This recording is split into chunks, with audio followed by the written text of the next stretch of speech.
Comment lire un passage de la Bible? La question peut paraître évidente et pourtant elle n'est pas si simple parce que si on fait un peu attention, dès qu'on essaye de lire un passage, on essaye de le comprendre, de l'interpréter, ce qui est bien naturel, au risque parfois de passer à côté du texte lui-même. Voyez, recevoir le message de la Bible tel qu'il nous est donné, sans chercher à l'interpréter. Mais vous verrez que ce n'est pas si simple. Il faut être attentif à ce que nous lisons. Lorsqu'on raconte une histoire, être attentif aux personnages, à l'action. Parfois on décroche un peu, parfois on imagine, comme ce fameux pommier du livre de la Genèse, alors qu'on parle d'un fruit, ou de la baleine de Jonas, alors qu'on parle d'un gros poisson. C'est très facile d'interpréter, de décaler un petit peu. Il y a d'ailleurs dans l'écriture elle-même une sorte de mise en garde. C'est à la fin de l'évangile selon saint Jean. L'évangile nous dit « 7 ans retournés, Pierre aperçoit, marchant à leur suite, le disciple que Jésus aimait. C'est lui qui, pendant le repas, s'était penché sur la poitrine de Jésus pour lui dire « Seigneur, quel est celui qui va te livrer ?» Pierre, voyant donc ce disciple, dit à Jésus « Et lui, Seigneur, que lui arrivera-t-il » Jésus répond « Si je veux qu'il demeure jusqu'à ce que je vienne, que t'importe, toi suis-moi. » Le texte continue « Le bruit courut donc parmi les frères que ce disciple ne mourrait pas.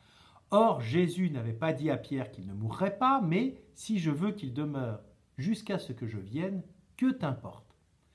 Ces dernières, vous voyez, nous sommes au chapitre 21, le verset 23. C'est tout à fait à la fin, comme une espèce de mise en garde. Attention de ne pas interpréter trop vite, de lire exactement ce qui est dit, chaque mot. Ça veut dire qu'il faut à chaque fois lire l'écriture comme une nouveauté, comme si on lisait un passage pour la première fois. Rien n'est plus dangereux qu'une lecture que je dirais habituée. Vous savez, c'est comme sur ces disques micro-sillons, quand la poussière s'accumule parfois, eh bien, la tête de lecture avait tendance à glisser sans lire la musique qui était gravée dans le sillon. Là aussi, on risque d'avoir une lecture parfois un peu superficielle et il faut être attentif à chaque mot. Si nous lisons de la poésie, qu'est-ce que ces mots peuvent nous suggérer? Qu'est-ce que ces mots évoquent? Quels sont leurs synonymes? Voir exactement ce qui est écrit, être capable de rendre compte de ce qui est écrit. C'est dans cette mesure où, comme le pape François nous le dit, chaque parole de l'écriture est un don avant d'être une exigence. Avant de savoir comment comprendre ce passage, avant de savoir comment l'interpréter, avant même de savoir comment le prier, la grande difficulté, c'est de savoir le lire. Lire un passage, prendre le temps, être à l'écoute de ce que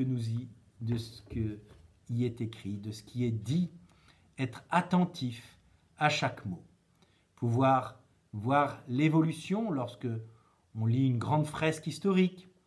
Certes, il y a des livres où on peut être plus attentif, comme un évangile, parce qu'il y a des petits passages. Et puis il y a des grandes traversées, comme les livres de l'Ancien Testament, où chapitre après chapitre, nous suivons les évolutions, les aventures, et parfois on oublie un peu les noms des personnages. Une chose est sûre, le premier objectif, c'est d'apprendre à lire ce qui est écrit. Apprendre à comprendre, c'est déjà une étape ultérieure. À bientôt!